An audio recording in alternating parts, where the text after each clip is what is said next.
Hey, School Bus here, bringing you another first drive video, where you get to see firsthand what happened on my very first drive, first time out with a new tank. And today we have the Challenger, and this is the World War II vintage Challenger, not to be confused with the 1980s version of the, I guess you call it a main battle tank that was the Challenger.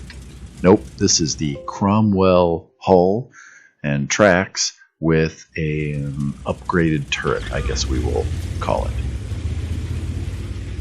So now while I, to use a British term, faff about a bit here, finding a spot to park, a little bit of history on this tank. I originally thought that Wargaming was kind of making up the tech tree when they had the Sherman Firefly leading to the Challenger. But actually, nope, it was a result of the delays in the Challenger program that the British Tank Corps purchased the Sherman Firefly with its 17-pounder gun, or they retrofitted them with the 17-pound gun. You can see my other video about the Sherman Firefly and some more details about what it took to make that happen. But they were able to use that as a stopgap until this program was done. Well, what's interesting is this tank probably wasn't necessary except for a slight little oversight when they were designing and building the Cromwell.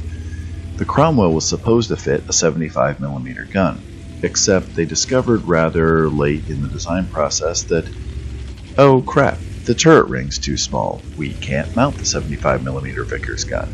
So due to the insufficiency of that gun, the Challenger would end up being the only British cruiser tank to mount the 17-pound gun.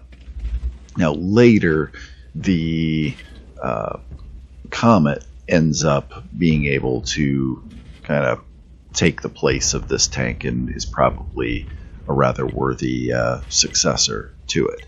But yeah, that's what leaves us with this kind of interesting tank. Now, jumping out of the history of this tank and jumping into the game, I found myself a pretty good spot here. I'm waiting for him to push down the 1-2 line, but I can't quite get the line of sight that I want here. So I move over behind this rock, and I'm hoping that I might get a shot like that. And it's at this point I realize, holy crap, the shell velocity is slow on this thing. So it unfortunately doesn't have APCR as its upgraded ammunition. APCR would probably correct for that flight time of the shell a little bit, but oh well, we'll make do with this, and I think maybe subsequent guns are a little bit better. This is a very stock tank. There is nothing upgraded. I didn't even put the upgraded radio in it yet, and I haven't played another game since this one, so I can't really respond back on how things will change once I make those slight upgrades.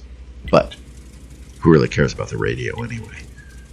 So now, unfortunately, though, this game is going to appear to be cut short by the fact that we are capping. And Goose and I aren't real happy about that. We would have kind of liked to have had the chance to do more damage, particularly me, because I'm doing my first drive, and I know that you guys are going to see this. So I start driving, but I know that the game is going to come to an end, and that's going to kind of be that.